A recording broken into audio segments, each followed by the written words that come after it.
வணக்கம் சிதம்பரம் ரகசியம் நேயர்களே வணக்கம்.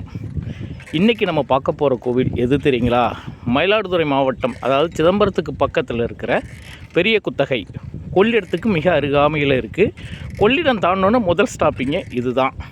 இங்கே ஒரு வீரனார் கோவில் இருக்குது. மிக மிக அற்புதமாக அழகாக இருக்கும் அந்த வீரனார் கோவில். இந்த கோவில் என்ன தெரியுங்களா சிறப்பு? ஆடி மாதம் 18ஆம் பேர் அன்னைக்கு வீரனாருக்கு தீர்த்தவாரி உற்சவம் பண்ணுவாங்க. பொதுவாக தீர்த்தவாரி உற்சவம்னு சொன்னால் சிவன் கோவில், அம்பாள் கோவிலில் தான் பண்ணுவாங்க. ஆனால் இங்கே வீரனார் கோவிலில் பண்ணுறது மிகப்பெரிய அதிசயம் தானே. இந்த கோவிலோட வரலாறு பற்றி சுருக்கமாக பார்ப்போம். சுமார் 200 ஆண்டுகள் பழமை வாய்ந்த கோவில் அப்படின்னு சொல்கிறாங்க. இந்த கோவிலில் என்ன சிறப்புன்னு கேட்டிங்கன்னா, 3 கல் மட்டும்தான் ஆரம்ப காலத்தில் வீரனாராக வழிபாடு செய்யப்பட்டிருக்கு. அந்த கல் இன்னும் அந்த கோவிலில் ஒரு தனி சன்னதியில் வச்சுருக்காங்க. பிற்காலத்தில் இது நூதன ஆலயமாக கட்டி வழிபாடு பண்ணிகிட்ருக்காங்க. சின்ன கீற்று கொட்டகை அமைச்சு, அதாவது பல சிரமங்களை கடந்து இந்த கோவில் வந்திருக்கு அப்படின்னு சொன்னால் அது மிக இல்லை. ஒரு காவல் தெய்வத்துக்கு இப்படி ஒரு அற்புதமான கோவில் இருக்கிறத நான் வேறு எங்கேயுமே பார்க்கலிங்க. வீரனார், ஐயனார், முனீஸ்வரன் இவங்கெல்லாம் பார்த்திங்கன்னா ஒரு மரத்தடியில் அமர்ந்திருப்பாங்க, காட்சி கொடுப்பாங்க, அவ்வளோதான். இப்படி தான் இருக்கும் வீரனார் கோவில், ஐயனார் கோவில் எல்லாமே. ஆனால் ஒரு வீரனார் கோவில் கருவறையிலேருந்து எல்லா இடமும் அவ்வளவு அழகாக, அவ்வளவு நேர்த்தியாக செஞ்சுருக்காங்க இந்த வீரனார் கோவிலில்.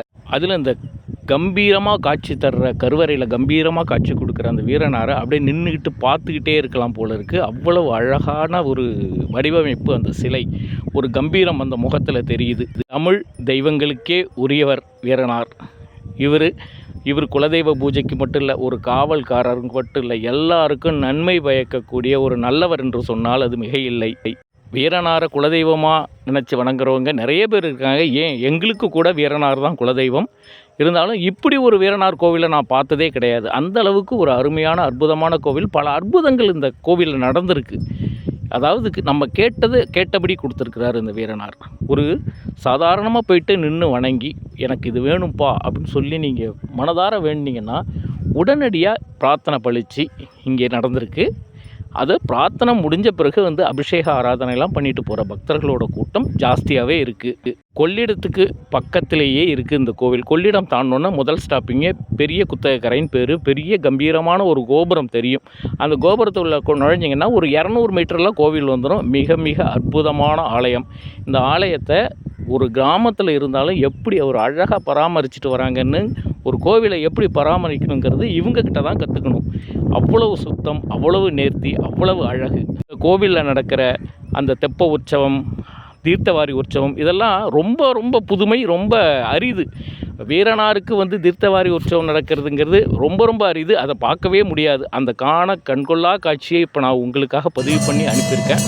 பாருங்கள், வாய்ப்பு கிடைச்சா கண்டிப்பாக நீங்களும் பெரிய குத்தகை போயிட்டு வீரனாரை வணங்கி வீரனாரின் அருளை பெற்று வாழ்வில் எல்லா நலமும் வளமும் பெறுங்கள். அதேமாரி உங்களுக்கு கிராம கோவில்கள், நகர கோவில்கள் என அதிசயமான கோவில்களும் அற்புதமான கோவில்களும் அணிவகுத்து வரும். என்னுடைய சேனலை சப்ஸ்கிரைப் பண்ணி வச்சுக்கோங்க.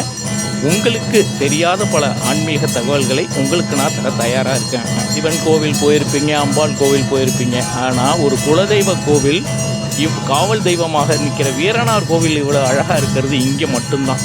வாய்ப்பு கிடைக்கும் போது கண்டிப்பாக போயிட்டு வாங்க. ஒரு அற்புதமான ஆலயத்தை தரிசனம் பண்ண திருப்தி உங்களுக்கு நிச்சயம் கிடைக்கும். மேலே குத்தகை கரை இங்கே தான் இருக்குது. கொள்ளிடத்துக்கு பக்கத்திலேயே இருக்குது.